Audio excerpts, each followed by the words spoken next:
सभी का स्वागत है हमारे सॉल्यूशन एकेडमी में। आज हम इस वीडियो में चर्चा करेंगे कि बीपीएससी पीआरटी में क्वेश्चन टी 1, टी 2, टी 3 में क्वेश्चन कहाँ से पूछा था, किस सब्जेक्ट से कितना नंबर क्वेश्चन पूछा है और सब्जेक्ट में कौन-कौन चैप्टर से क्वेश्चन पूछा है। जैसे कि आप देखिएगा कि मैं इसमें हिस्ट्री में कहाँ से क्वेश्चन पूछा है मैं लिख दिया हूँ, फिर ज्योग्राफी में कहाँ से पूछा है, वहीं साइंस में, पॉलिटी में और रीजनिंग में किस चैप्टर से क्वेश्चन पूछा है, और उसी के साथ आपको मैथ में क्वेश्चन किस चैप्टर से पूछा है मैं पूरा यहाँ पे लिख दिया हूँ।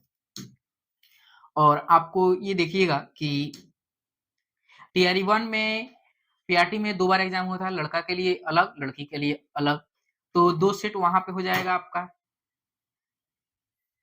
प्रैक्टिस के लिए। और दूसरा टीआरई 2 में टीआरई 2 तीसरा सेट, और फिर टीआरई 3 में 2 बार एग्जाम हुआ, एक बार मार्च में जो लीक हो गया था और फिर री एग्जाम हुआ, तो 5 को सेट आपका इस तरह हो गया। तो पूरा तरह से क्वेश्चन को देखने के बाद मैं निष्कर्ष निकाला गया है कि कितने नंबर से किस चैप्टर में किस सब्जेक्ट में कितना नंबर से कहाँ से क्वेश्चन पूछा है, जैसे मैं आपको दिखाया हूँ। और उसके साथ ही आपको ये टीआरई 3 का री एग्जाम जो हुआ था उसका क्वेश्चन पेपर है, तो इसमें मैं पूरा तरह से देखने के बाद मैं डिसाइड किया, देखा हूं कि आपको हिस्ट्री से कितना नंबर, ज्योग्राफी से कितना नंबर, इससे चैप्टर क्वेश्चन जो है किस सब्जेक्ट से कितना क्वेश्चन, कितना मार्क्स का क्वेश्चन उठाया है। और उसके साथ ही आपको यहाँ पर भी और देखिएगा कि ये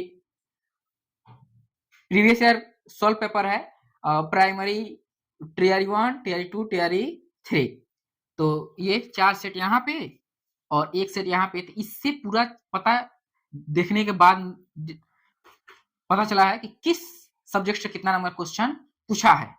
और उसके साथ ही देखते हैं कि टीआरई 1 में आपको देखने को हिस्ट्री में 15 नंबर का क्वेश्चन मिला था, वहीं टीआरई 2 में भी हिस्ट्री में 15 नंबर, लेकिन टीआरई 3 में हिस्ट्री से एक अधिक क्वेश्चन था। और इसके साथ हम लोग बात करेंगे हिस्ट्री में कहाँ से पढ़ना है, आपको प्रूफ के साथ में बताऊंगा। ज्योग्राफी में सबसे ज्यादा क्वेश्चन देखने को मिला था, टीआरई 1 में 25 क्वेश्चन, वहीं टीआरई 2 में 22 और ज्योग्राफी में टीआरई 3 में 25 क्वेश्चन जो री एग्जाम हुआ था। लीक वाला में भी 22 क्वेश्चन था। तो हिस्ट्री में 16-17 क्वेश्चन निपट जा रहा है, 16-17 क्वेश्चन ही रह रहा है, लेकिन आपको ज्योग्राफी में 22, 24, 25 से क्वेश्चन आसपास आपको देखने को मिल रहा है, इसमें क्वेश्चन ज्यादा देखने को मिल रहा है। उसी के साथ साइंस में टीआरई 1 में क्वेश्चन ज्यादा था, वहीं टीआरई 2 में बस 16 ही क्वेश्चन था, और वहीं टीआरई 3 की बात करें तो 17 क्वेश्चन था। मैथ और रीजनिंग में क्वेश्चन किसी में 16-16, किसी में 17-18, तो इस तरह करके दे रहा है। टीआरई 1 में देखिएगा तो 16-16 क्वेश्चन था, और वहीं टीआरई 2 में भी 16-16 क्वेश्चन, लेकिन टीआरई 3 में मैथ के क्वेश्चन 15 और रीजनिंग के क्वेश्चन 18। रीजनिंग के क्वेश्चन को बढ़ा दिया है। तो रीजनिंग में किस चैप्टर को ज्यादा क्वेश्चन आ रहा है मैं आपको दिखाऊंगा। करंट अफेयर्स टीआरई 1 में बस 14 ही क्वेश्चन था, लेकिन अब बात करें टीआरई 2 में 16 क्वेश्चन और टीआरई 3 में 17 क्वेश्चन, और लीक वाला में भी 17-18 क्वेश्चन था। और पॉलिटी में 8 क्वेश्चन, टीआरई 1 में और टीआरई 2 में भी 8 क्वेश्चन, वहीं टीआरई 3 में भी 8-10 क्वेश्चन आपको देखने को मिल रहा है। पॉलिटी से भी अच्छा खासा क्वेश्चन आपको देखने को मिल जा रहा है।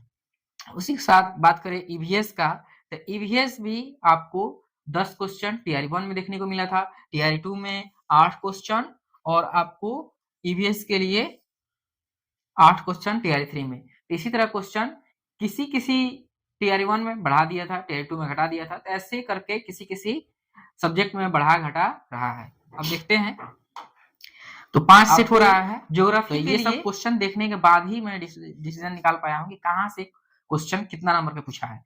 तो हिस्ट्री के लिए आपको एनसीईआरटी क्लास 8 को पढ़ लीजिएगा, वहीं भारतीय राष्ट्रीय आंदोलन और बिहार उसके साथ में पढ़ना होगा। वहीं आपको इरुटेरिया का बिहार तथ्य संग्रह और हिस्ट्री, ये आपको बहुत पतला सा एक बुक है, ये आपको बहुत बुक इसमें हेल्प करेगा, क्योंकि हर जगह क्वेश्चन इससे आपको देखने को मिल जा रहा है। आप देखिएगा कि इसमें ज्योग्राफी भी है, पॉलिटी भी है और आपको हिस्ट्री भी है। इसमें लगभग पतला सा बुक है और ये आपको सिर्फ 100 रुपए के आसपास मिल जाएगा। आसान है बिल्कुल इसको पढ़ना भी। वहीं और उसके साथ ही घटना चक्र आपको देख लेना होगा, क्योंकि इससे क्वेश्चन कुछ आपको बीपीएससी रिपीट कभी कभी कर देता है, तो क्वेश्चन इससे भी देखने को 1-2 नंबर क्वेश्चन इससे टकरा रहा है, क्वेश्चन देखने को मिल रहा है। और उसी के साथ हम बात करें ज्योग्राफी का, तो ज्योग्राफी में क्वेश्चन आपको जब 25 क्वेश्चन आपको दिख रहा है, 22 से 25 क्वेश्चन दिख रहा है, तो एससीईआरटी 6 लेके 10 तक पढ़ जाइए।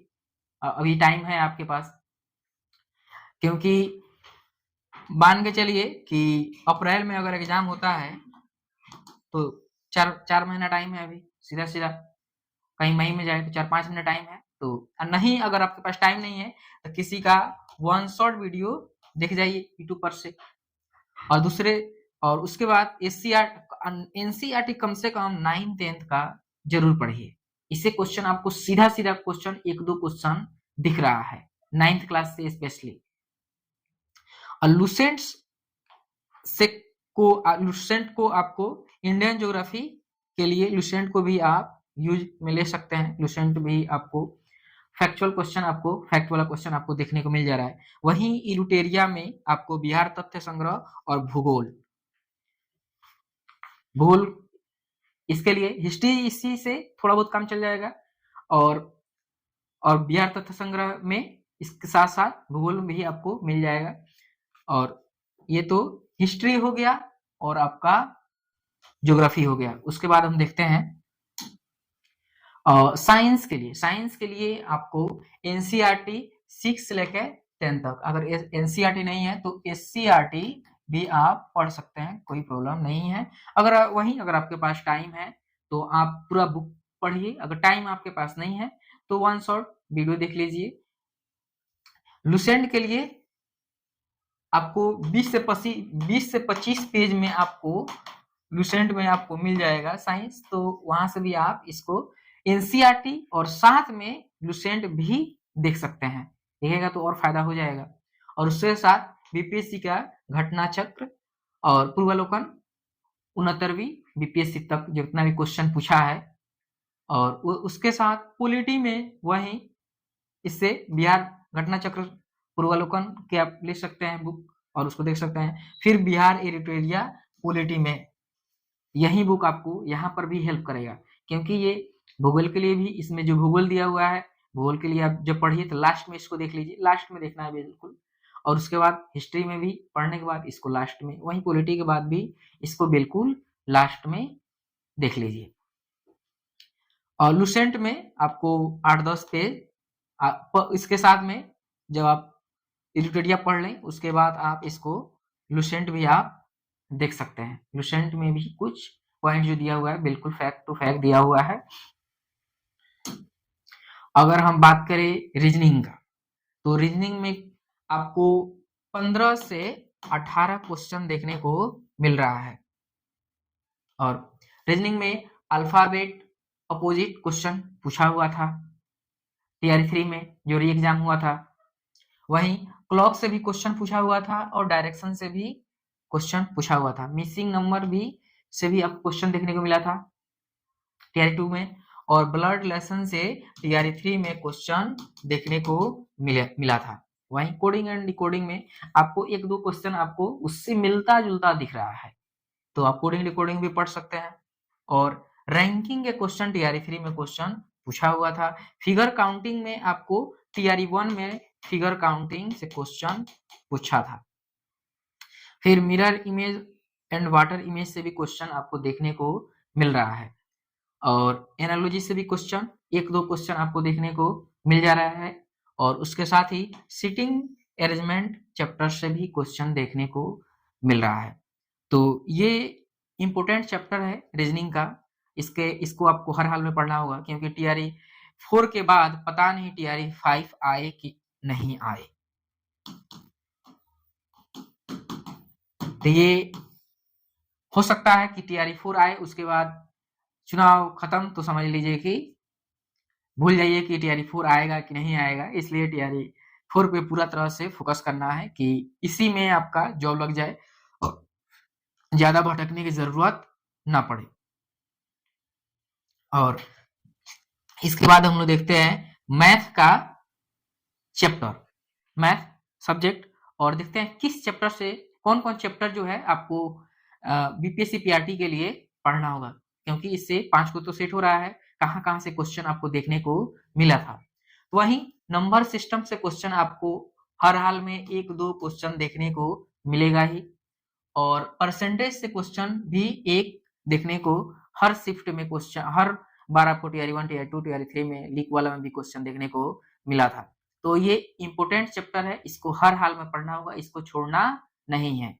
और बात करें टाइम एंड वर्क का, तो इससे भी क्वेश्चन आपको टीआरई 3 में लीक वाला में क्वेश्चन आपको दिखा था, टीआरई 3 में इससे क्वेश्चन दिखा था। और बात करें डिस्काउंट में, तो टीआरई 3 में भी क्वेश्चन इससे देखने को मिला था। और उसके बाद करें सिंपल इंटरेस्ट साधारण ब्याज से भी इस चैप्टर से क्वेश्चन आपको देखने को मिला था। तो कुल मिला जुला कर है कि जो चैप्टर जो मैं बोर्ड पे लिखा हूँ उसको पूरा तरह से क्वेश्चन देखने के बाद लिखा हूँ कि इससे चैप्टर से क्वेश्चन हर हाल में पूछ रहा है। ये इंपॉर्टेंट चैप्टर है, इसको हर हाल में पढ़ना होगा। छोड़िएगा तो समझ लीजिए कि आप रेस से बाहर हो जाइएगा, क्योंकि देखिएगा कि कट ऑफ जो गया था वो जनरल का 81 नंबर कट ऑफ चला गया था, वहीं ईडब्ल्यूएस का 74 नंबर कट ऑफ गया था। तो अगली बार समझ लीजिए 95 प्लस कट ऑफ रहेगा जनरल का। तो इसके अनुसार आपको तैयारी करना होगा। किसी भी चैप्टर को, किसी भी सब्जेक्ट को कम नहीं आंकना है, ना चैप्टर को छोड़कर चल सकते हैं, ना चैप्टर को कम आंक सकते हैं, क्योंकि जिनका टीआरई 1 में नहीं हुआ, टीआरई 2 में नहीं हुआ, वो टीआरई 3 में किसी कारणवश भी नहीं हुआ, तो टीआरई 4 में वो लोग कट ऑफ और हाई ले जाएंगे, तो कट ऑफ और बढ़ेगा। तो और यही था इस मेरा वीडियो आपको हेल्पफुल लगा होगा तो अपने जानने पहचानने वाले को इस वीडियो को आप शेयर कर दीजिएगा, और मेरे चैनल को आप सब्सक्राइब कर लीजिए।